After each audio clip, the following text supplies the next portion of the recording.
Hello, fellow comic book lovers, collectors, and aficionados. Vin Crew here with my weekly bitch, my back issue comic haul, and this book or this video is going to concentrate on last week and a half. Well, not this weekend, last weekend, but the weekend before that. A friend of mine had a garage sale where he was doing 50 cents a book. He usually does me pretty good if when I come over there. I'll usually buy a couple hundred books, and I think I got mine for 35 cents a book or something like that. And then another friend of mine who has a part of a flea market, who's been there for years and years, and all of a sudden the flea market just sold, and they told them they had a month to get out of the flea market.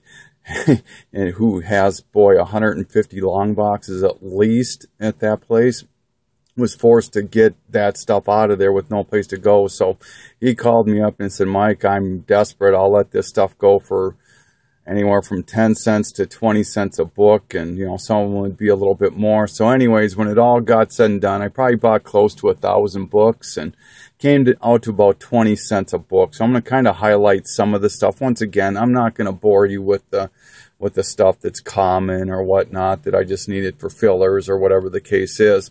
So, and before we get on with that, just a couple of things. One is, it's my year anniversary on YouTube. Actually, it's about 4 days past. My first video that I did, and all my first videos were deleted by YouTube about 4 months ago, my first 50 or so videos. And my first one was up on October 24th, so back about 4 days ago, 5 days ago, my first video went up. So it's been a year since my first video on YouTube, and that was roughly about the time that I started on YouTube. I really didn't start much before then. So, and then lastly, the trade bitch, or the trade rant that I did regarding Wayne Murdoch. You know, once again, I just feel awful for my friends Tony and Collector's Edge and Tom Ryan, who this guy literally just screwed over.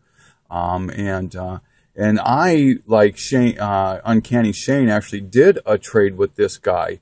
And as I stated in my earlier thing, and I'm not saying that I know how to do trades better than anybody, not even professing to do that. But if I don't know you, I'm going to request that you send your books first, or if I haven't done a trade with you before. And that's what I did with Shane. So I did get the books first. However, I mean with Colin, with Wayne Murdoch. I'm sorry, not with Shane, but with Colin. And I did get the books, and like Shane, the books were misrepresented. And anyway, I'm not going to go on with this, but I do thank everybody for watching that video and giving the support to the comic community, and especially to Steven, Collector's Edge, Tony, Why Not Art, and Tom Ryan. And let's just hope that we all learned a lesson here. And I can't suggest it enough. Guys, if you're going to do a trade and you've established yourself in this community, you bought yourself some credibility. Just expect that they should send the books to you first. And, oh, you know, and I did want to do one other thing. Speaking of trades, here's a little secret that the post office does not want you to know about.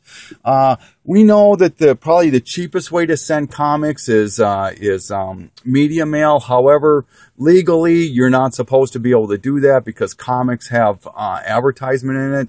So technically, they could open that box up, look at it, confiscate the books, or send it back to you, or whatever the case is. And then the other way to do it, which is much more protected, I guess, is just by first class. But we all know that can go, what, anywhere from $13 to $18 and maybe more than that. However, there's something in between that, and that is this box right here. And I don't know if you can see it, but it looks just like a priority mail that I just touched on. However, let me see here.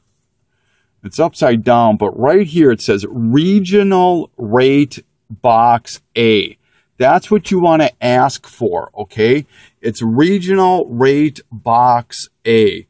And what that is I don't know exactly why they call it that, but the cost falls in between priority mail and media. It's probably about $7, $8 to send this as opposed to 12 to 15. And they do come in the different sizes.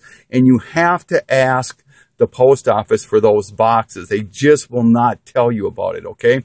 So anybody who's sending books via mail, I don't think that will work in international or Canada or whatever the case is. So anyways, that's enough of my rants, and let's get on. So let's start with the obligatory and the new news that surfaced over the last week. And yeah, I mean, it's just every day something new is coming out, and I just don't know how they can keep this going between Marvel and DC.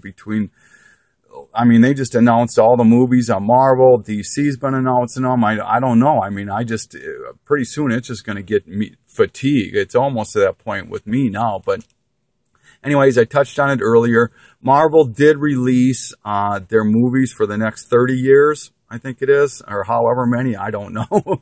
But it's till 2020 maybe, I don't know. But some of them we knew, but some of them kind of surprised us a little bit.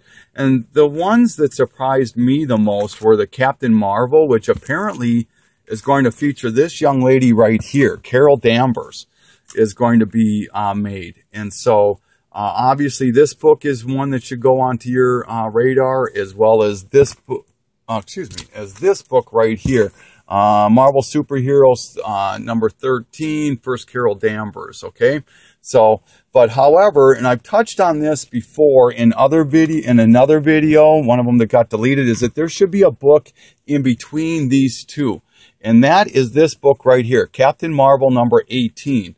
This is the book where Carol Danvers saves Marvel and gets blasted with this thing that they're trying to kill Marvel with. And that is what gives, or an explosion, excuse me, I'm sorry, she gets caught in an explosion trying to save Marvel. And that is what results in giving Carol Danvers her powers to become Miss Marvel, okay? So you should pick up Marvel Superheroes 13 for her first appearance, Captain Marvel 18 for the issue where she gets her powers, and Miss Marvel number 1 where it's her first thing. So, all right. The next movie that kind of surprised me was, we all knew there was going to be another Thor coming out, but they called it Ragnarok. And I've read in a couple of people, this one confuses me, or still confuses me. I'm not sure exactly which way they're going with this. I've read a couple of different sites, and one of them mentions this one. There is a character called Ragnarok, which his first appearance does appear in Civil War number 3.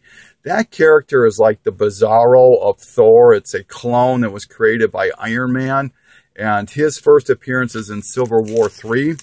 Another site is saying that it may focus on this little set of books right here, which is Thor 272 through 278, which is the first Ragnarok story, apparently. I believe that's what they're calling it.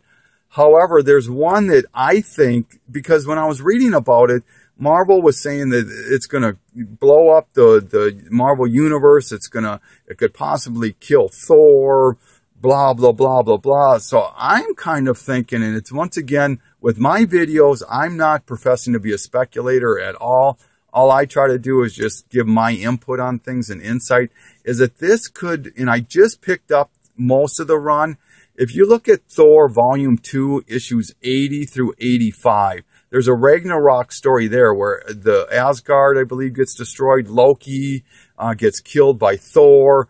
A lot of things happen, and I'm kind of thinking that that might be the one that they look at for that. So, but anyways, Civil War number 3, first Ragnarok, Thor 272 through 278 is the first Ragnarok story, I believe. And then lastly, my pick, and I've got those coming, is Thor Volume 2, 80 through 85. All right. The next one that kind of shocked the community, or me, or whatever the case is the Avengers 3, I believe it is going to be the Infinity War, or the Infinity Gauntlet. I think it's Infinity War that they're using. But so this book here, and people have been speculating about this for quite some time, and it's already kind of a sought after book. This is a great series, really undervalued as far as I'm concerned. So there's number 1, and then I just love this cover, so I decided to throw that in number 4. But these are 2 you might want to look at too, or look for too, because they're so darn cheap. And it does have to do with the Infinity Stones, and the Infinity Gauntlet is Infinity War and Infinity Crusade. So those there. So okay, moving on. Another movie that they announced was Black Panther, and we all knew that was coming. So the books, and they've always been hot. This one is 52, his first appearance in Fantastic Four. This is one that I think could show some significant jumps in value. And boy, was it, I think it was Decoit or comicscalping.com that did a nice little piece on this. This is the semi-origin of Black Panther. It's the second appearance of Black Panther. It's the first appearance of Ulysses S. Claw. It's the first appearance of Vibranium. First appearance of Black Panther's father, I believe. On and on and on. There's a lot of firsts and a lot of good things in that book. And then, of course, you've got Black Panther number 1. And I've touched on this one before back in, I think, last October or November, is that this is a series here that I think people are sleeping on right now and should pick up. And that is Jungle Action, number 5 and number 6. And I know people have been saying this is a reprint from Avengers 82, blah, blah, blah. Well, tough. It's still the first time that Jungle Action features Black Panther in it, and it goes for quite some time until issue 22. This is the first original story in the series, but if you're going to collect it, collect them all. Get the first one and the second one for sure, 5 and 6, okay? This has been this was the first series that they did on an African-American superhero that was in its own series and went for quite some time. So this thing has got a lot of potential, in my opinion. The last 2 is... if you've been watching, somebody I think got sued or is potentially going to be sued for linking the information that Carrie Kelly is going to be in the new Superman, Batman movie. And Mercenaut and a few other people, I've got them. I just didn't dig them out. The Black Knight Returns, or Dark Knight, excuse me. Dark Knight Returns 2 and 3. But this book, I showed this not too long ago. This book should be put on your radar. If you're a Carrie Kelly fan, this book came out in December of '86. The Dark Knight Returns came out in, May through June, I believe, or April through June of '86. So this book came out the same year as The Dark Knight Returns. It's one of the very few cover appearances of Carrie Kelly. And lastly, this cover... The Batman and Carrie Kelly is written or drawn by Frank Miller, who did The Dark Knight Returns. So this book, and people just don't, this is the last issue of this series also, and people just don't even know this book exists. But every time I show this book, I get people saying, that is the coolest cover. I want to look for this book. So you want to look for Amazing Man number 12, all right? And the last book I'm going to show is Sheltered number 1. It's resurfacing some talks. It's been buried by Marvel and DC, but apparently this is going to be turned into a movie. I know it's been spoken about before, but it kind of went on the back burner, and now it is being, the talks have been reignited. Maybe Image is feeling like they better get out the schneid. But this book is not that easy to find. There was only about 21,000, and that included all the variants that were printed for this book. So, yeah, look for part 2, and that's going to be on my back issue comic haul. So this has been Crew signing off. Thank you.